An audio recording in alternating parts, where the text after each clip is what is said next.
আসসালামু আলাইকুম রহমতুল্লাহ। প্রিয় দর্শক, প্রথম আলো রিপোর্ট অনুযায়ী দেশে ফিরে তারেক রহমান 3 দিন কোথায় যাবেন, কি করবেন?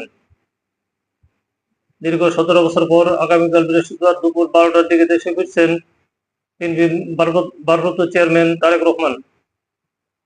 দেশে ফেরার পর প্রথম 3 দিন যেসব কর্মসূচিতে অংশ নেবেন সে তথ্য জানিয়েছেন দলটির স্থায়ী কমিটির সদস্য সালাউদ্দিন আহমদ।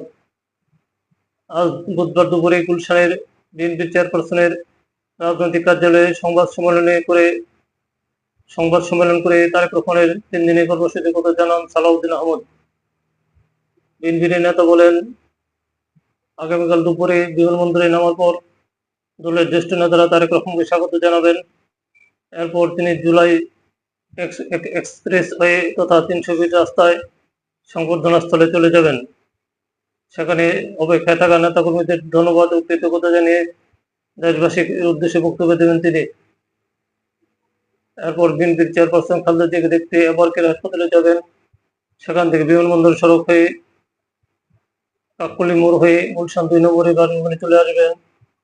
সেদিন আর অন্য কোনো অনুষ্ঠান হবে না।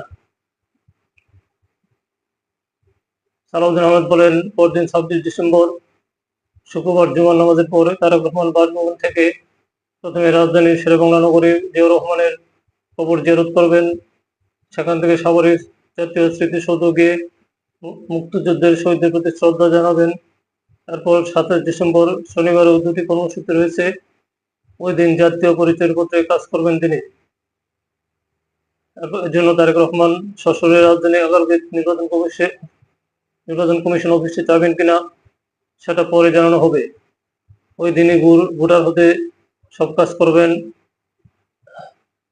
এরপর শহীদ ওসমান হাদির কবর জিয়ারত করতে ঢাকা বিশ্ববিদ্যালয় ক্যাম্পাসে যাবেন। শহীদ ওসমান হাদির কবর জিয়ারত শেষে সেখান থেকে রাজধানীর সম্মিলিত পঙ্গু হাসপাতালে চিকিৎসাধীন জুলাই গণঅভ্যুত্থানে আহত ব্যক্তিদের দেখতে যাবেন তারেক রহমান। এরপর আরেকটি অনুষ্ঠান হবে, সেটার বিস্তারিত পরে জানানো হবে বলে সালাউদ্দিন আহমদ। দর্শক ভালো থাকবেন, আল্লাহ হাফেজ।